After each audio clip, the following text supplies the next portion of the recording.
ആ മന്ത്രി ആരാണ് എന്ന ചോദ്യത്തിനാണ് കേരളം ഇപ്പോൾ ഉത്തരം തേടുന്നത്.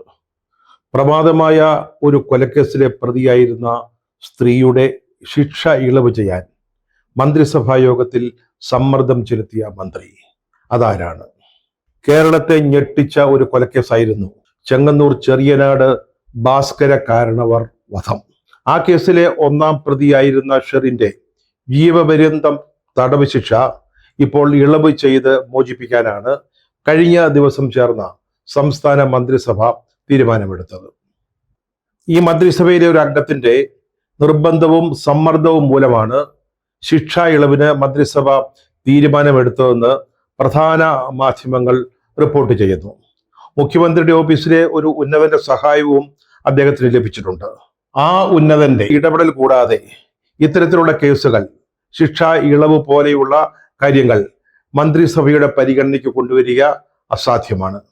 ഒരൊറ്റ ഫയലായാണ് ഷെറിന്റെ ശിക്ഷാ ഇളവ് സംബന്ധിച്ച വിഷയം മന്ത്രിസഭയുടെ പരിഗണനയ്ക്ക് വന്നത്. കേസിലെ ഒന്നാം പ്രതിയായിരുന്ന ഷെറിൻ കൊല്ലപ്പെട്ട ഭാസ്കര കാരണവരുടെ മരുമകളായിരുന്നു, മകന്റെ ഭാര്യ. ബാസിദ് അലി, നിതിൻ, ഷാനു, റഷീദ് എന്നിവരായിരുന്നു കൂട്ടുപ്രതികൾ. ഇവരുടെ സഹായത്തോടെ കൊല നടത്തി എന്നായിരുന്നു പ്രോസിക്യൂഷൻ കേസ്. പക്ഷേ ഈ 3 പേർ ഇപ്പോഴും ജയിലിലാണ്. ഇവർക്ക് മോചനം ലഭിച്ചിട്ടില്ല. ഇവരുടെ മോചനം മന്ത്രിസഭയുടെ പരിഗണനയിൽ വന്നിട്ടുമില്ല. ഷെറിനെ മാത്രം മോചിപ്പിക്കാനുള്ള തീരുമാനമാണ് സർക്കാർ ഇപ്പോൾ എടുത്തിരിക്കുന്നത്.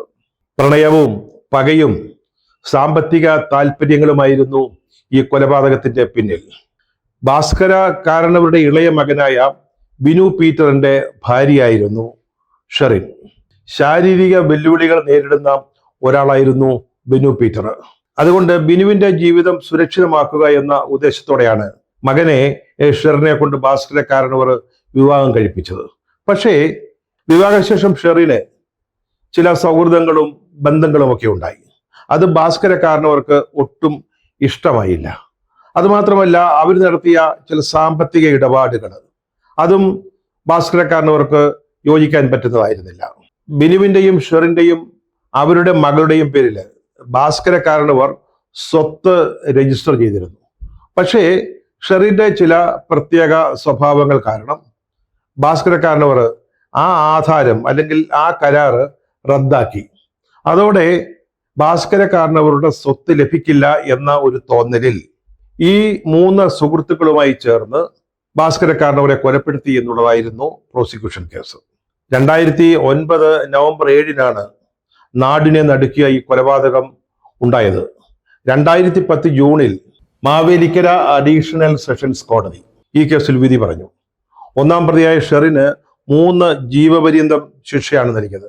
മറ്റ് 3 പ്രതികൾക്ക് ഇരട്ട ജീവപര്യന്തം. ഇതെല്ലാം ഒരേ സമയം അനുഭവിച്ചാൽ മതിയെന്ന് വിധിന്യായത്തിൽ പറഞ്ഞിരുന്നു. ഹൈക്കോടതിയിലും സുപ്രീം കോടതിയിലും അപ്പീൽ പോയെങ്കിലും പ്രയോജനമുണ്ടായില്ല. ഷെറിനെ ആദ്യം അട്ടക്കുളങ്ങര വനിതാ ജയിലിലാണ് പാർപ്പിച്ചിരുന്നത്.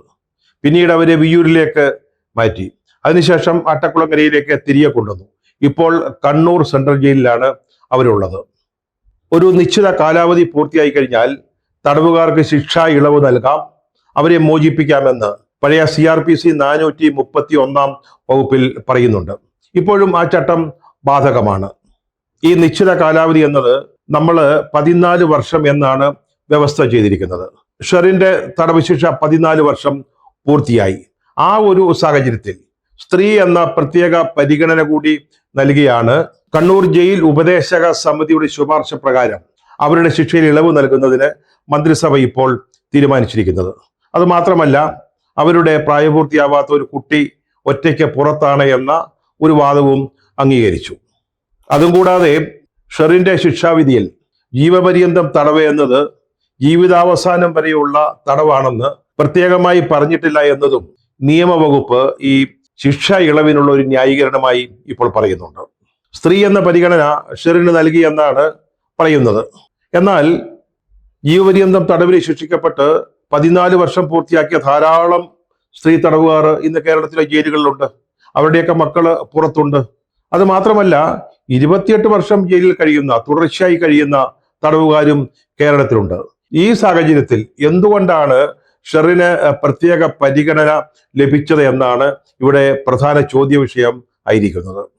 14 വർഷം പൂർത്തിയായവർക്ക് ശിക്ഷാ ഇളവ് നൽകാം എന്ന വ്യവസ്ഥയെപ്പറ്റി പറയുമ്പോൾ വേറെ ചില നിബന്ധനകളുമുണ്ട്. സ്ത്രീകളെയും കുട്ടികളെയും കൊലപ്പെടുത്തിയ കേസുകളിൽപ്പെട്ടവർക്ക് ഈ ആനുകൂല്യം യാതൊരു കാരണവശാലും നൽകിയില്ല. അതോടൊപ്പം കൊലയുടെ ലക്ഷ്യം സാമ്പത്തിക താല്പര്യങ്ങളായിരുന്നുവെങ്കിൽ, പണത്തിനു വേണ്ടിയാണ് വധം നടത്തിയതെങ്കിൽ അത്തരം കേസിലുള്ളവർക്കും ശിക്ഷയിൽ ഇളവ് നൽകാൻ വ്യവസ്ഥയില്ല. അത് മാത്രമല്ല, ജയിലിനുള്ളിലെ അവരുടെ പെരുമാറ്റം തൃപ്തികരമായിരിക്കണം. ജയിലിൽ സൽസ്വഭാവികളായി പെരുമാറുന്ന ആളുകൾക്ക് മാത്രമേ ഈ ആനുകൂല്യം ലഭിക്കുകയുള്ളൂ. സഹ തടവുകാരോടും ഉദ്യോഗസ്ഥരോടും മെച്ചപ്പെട്ട രീതിയിൽ പെരുമാറുന്ന ആളുകൾക്ക് മാത്രം. അല്ലാത്ത കേസുകൾ എന്തെങ്കിലും ഉണ്ടെങ്കിൽ അവരുടെ അപേക്ഷ പരിഗണിക്കാൻ പാടില്ല. ഇതാണ് ജീവപര്യന്ത കേസുകളിൽ ഇളവ് നൽകാനുള്ള മാനദണ്ഡങ്ങൾ. എന്തുകൊണ്ട് ഷെറിന് പ്രത്യേക പരിഗണന ലഭിച്ചു എന്നുള്ളതാണല്ലോ ചോദ്യം. അവരുടെ കേസിൽ മറ്റൊരു പ്രധാന വശം കൂടിയുണ്ട്. നേരത്തെ പറഞ്ഞല്ലോ, സാമ്പത്തിക ഉദ്ദേശത്തോടു കൂടി കൊല നടത്തുന്ന കേസുകളിലെ പ്രതികൾക്ക് ഈ ഇളവ് ലഭിക്കാൻ അവകാശമില്ല, അല്ലെങ്കിൽ അർഹതയില്ല. പക്ഷെ ഈ കേസിൽ, ഭാസ്കര കാരണവർ വധക്കേസിലെ പ്രധാന ലക്ഷ്യങ്ങളിലൊന്ന് സാമ്പത്തികമായിരുന്നു. അതായത് അമേരിക്കൻ മലയാളിയും ധനവാനുമായിരുന്ന ഭാസ്കര കാരണവരുടെ സ്വത്ത് ലഭിക്കുക എന്ന ഉദ്ദേശത്തോടു കൂടി തന്നെയാണ് അദ്ദേഹത്തെ കൊലപ്പെടുത്തിയതെന്നാണ് പ്രോസിക്യൂഷൻ വാദിച്ചിരുന്നത്. ആ ഒറ്റ പോയിന്റിന്റെ അടിസ്ഥാനത്തിൽ തന്നെ ഷെറിന് ശിക്ഷയിൽ ഇളവ് നൽകാൻ സാധ്യമല്ല. എങ്കിലും അവർക്ക് ഇപ്പോൾ ശിക്ഷാ ഇളവ് ലഭിച്ചിരിക്കുകയാണ്. ഷെറിൻ ചില്ലറക്കാരിയായ ഒരു തടവുപുള്ളി ആയിരുന്നില്ല. അവർക്ക് വേറെയും ആനുകൂല്യങ്ങൾ അവർ ജയിലിലായിരുന്നപ്പോൾ ലഭിച്ചിട്ടുണ്ട്. ഇത്രയധികം പരോൾ ലഭിച്ച മറ്റൊരു സ്ത്രീ തടവുകാരി, ജീവപര്യന്തം കേസിലെ ശിക്ഷിക്കപ്പെട്ട് കഴിയുന്ന ഒരു തടവുകാരി കേരളത്തിലെ ജയിലുകളിൽ ഉണ്ടാവില്ല എന്നാണ് പറയുന്നത്. ഈ ശിക്ഷാ കാലാവധിക്കുള്ളിൽ 500 ദിവസത്തിലേറെ അവര് പരോളിൽ പുറത്തായിരുന്നു. ഒരു തവണ 30 ദിവസത്തെ പരോളിന് പുറത്തു വന്നിട്ട് അത് 60 ദിവസമായി ദീർഘിപ്പിച്ചു കൊടുക്കുകയും ചെയ്തു. അത്തരത്തിലുള്ള സ്വാധീനമുണ്ടായിരുന്ന ഒരാളായിരുന്നു ഷെറിൻ. ഇങ്ങനെ തുടർച്ചയായി പരോൾ ലഭിക്കുന്നതിന് സമ്മർദ്ദം ചെലുത്തിയ മന്ത്രി തന്നെയാണ് കഴിഞ്ഞ മന്ത്രിസഭാ യോഗത്തിൽ അവരുടെ ശിക്ഷാ ഇളവിന്റെ കാര്യത്തിലും നിർബന്ധം പിടിച്ചതെന്നാണ് മനസ്സിലാക്കുന്നത്. ഈ ഷെറിൻ ഒരു പ്രത്യേക സഭാ വിഭാഗത്തിൽപ്പെട്ട ആളാണ്. അവര് ഈ ജയിൽ മിനിസ്ട്രി എന്ന് പറയുന്ന ഒരു പ്രസ്ഥാനത്തിൽ പ്രവർത്തിച്ചിരുന്നു. ഈ സഭാവിഭാഗം മധ്യ തിരുവിതാംകൂറിൽ നല്ല സ്വാധീനമുള്ള ഒന്നാണ്. ഒരു ഇടത്തരം വോട്ട് ബാങ്ക് എന്ന് തന്നെ പറയാം. അത് ലക്ഷ്യമാക്കിക്കൊണ്ടാണ് ഷെറിന്റെ മോചനത്തിൽ ഈ മന്ത്രി പ്രത്യേക താല്പര്യവും സമ്മർദ്ദവും നിർബന്ധവും ചെലുത്തിയത് എന്നാണ് ഇപ്പോൾ മനസ്സിലാവുന്നത്. അതേസമയം കൂട്ടുപ്രതികളായ 3 പേർക്ക് വേണ്ടി ആരും സംസാരിച്ചിട്ടില്ല. അവരിപ്പോഴും ജയിലിൽ തന്നെ കഴിയുകയുമാണ്. ഇവിടെ മറ്റൊരു സംശയം കൂടി ഉയരുന്നുണ്ട്. അതായത് ഈ ഷെറിന് ശിക്ഷാ ഇളവ് നൽകിയത് ഒരു ടെസ്റ്റ് ഡോസ് ആണോ എന്ന സംശയമാണ്. സർക്കാരിന് താല്പര്യമുള്ള മറ്റാർക്കോ ഇതുപോലെ ശിക്ഷാ ഇളവ് നൽകുന്നതിന് വേണ്ടി, ഇതുപോലുള്ള സന്ദർഭങ്ങളിൽ ജനവികാരം എന്തായിരിക്കും എന്ന് മനസ്സിലാക്കുന്നതിന് വേണ്ടി എടുത്ത ഒരു തീരുമാനമാണോ ഇത് എന്നുള്ളതാണത്. മന്ത്രിസഭയുടെ ഈ ശുപാർശ ഗവർണർ അംഗീകരിച്ചാൽ ഷെറിൻ ജയിൽ മോചിതയാവും. ഇപ്പോൾ അവരെ കണ്ണൂർ ജയിലിലാണ്. ശിക്ഷാ ഇളവിനുള്ള ഷെറിന്റെ അപേക്ഷ കൃത്യമായ നടപടിക്രമങ്ങൾ പാലിച്ചുകൊണ്ടാണ് ഗവൺമെന്റിന്റെ അല്ലെങ്കിൽ മന്ത്രിസഭയുടെ മുമ്പിൽ വന്നത്. ജയിൽ ഉപദേശക സമിതിയുടെ ശുപാർശ അത് മന്ത്രിസഭയുടെ മുമ്പിലെത്തുന്നു, അവരത് അംഗീകരിക്കുന്നു. ഇനി അത് ഗവർണറുടെ മുമ്പിലേക്ക് പോകും. ഈ ശുപാർശ സർക്കാരിന്റെ ശുപാർശയായിട്ട് ഗവർണർ ഇനി അത് അംഗീകരിക്കണം. അതിനുശേഷം മാത്രമേ ഷെറിന് ജയിലിൽ നിന്ന് ഇറങ്ങാൻ സാധിക്കുകയുള്ളൂ. എന്നാൽ ഗവർണർ ഇത്തരം കാര്യങ്ങളിൽ അനുകൂല തീരുമാനമെടുക്കുക അത്ര എളുപ്പമുള്ള കാര്യമല്ല. നേരത്തെ നക്സലൈറ്റ് നേതാവായിരുന്ന വർഗീസിന്റെ കൊലപാതകം സംബന്ധിച്ച കേസിൽ പോലീസ് ഓഫീസറായിരുന്ന ലക്ഷ്മണയെ മോചിപ്പിക്കാൻ ഉമ്മൻചാണ്ടി സർക്കാരിന്റെ കാലത്ത് മന്ത്രിസഭ തീരുമാനമെടുത്തതാണ്. വർഗീസിനെ തിരുനെല്ലിക്കാട്ടിൽ വെച്ച് വെടിവെച്ച് കൊന്നു എന്നുള്ളതായിരുന്നു കേസ്. ലക്ഷ്മണയുടെയും മറ്റും നിർദ്ദേശപ്രകാരം പോലീസ് കോൺസ്റ്റബിളായിരുന്ന രാമചന്ദ്രൻ നായർ വർഗീസിനെ വധിക്കുകയായിരുന്നുവെന്ന്, വെടിവെച്ച് കൊല്ലുകയായിരുന്നു എന്ന് പിന്നീട് രാമചന്ദ്രൻ നായർ തന്നെ ഏറ്റുപറഞ്ഞു. അത് കേസായി, അത് കോടതിയിലെത്തി. അങ്ങനെയാണ് ലക്ഷ്മണ ശിക്ഷിക്കപ്പെട്ടത്. ജീവപര്യന്തമായിരുന്നു ശിക്ഷ. അദ്ദേഹത്തെ മോചിപ്പിക്കാൻ അല്ലെങ്കിൽ ശിക്ഷയിൽ ഇളവ് കൊടുക്കാൻ ഉമ്മൻചാണ്ടി സർക്കാർ തീരുമാനിച്ചു. പക്ഷെ അന്നത്തെ ഗവർണറായിരുന്ന HR ഭരദ്വാജ് അത് സമ്മതിച്ചില്ല.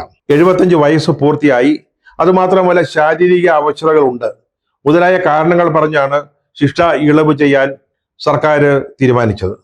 പക്ഷേ ഗവർണർ അതിനോട് യോജിച്ചില്ല. അത് ശരിയാവില്ല എന്നാണ് പറഞ്ഞത്.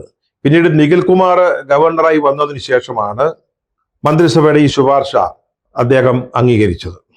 ഈ കേസിൽ നിർബന്ധം പിടിച്ച മന്ത്രി ആരെ എന്ന ചോദ്യം നമ്മുടെ മുമ്പിൽ നിൽക്കുകയാണ്. ഇന്നോ നാളെയോ ഒരുപക്ഷെ അതിന് മറുപടി കിട്ടിയേക്കാം.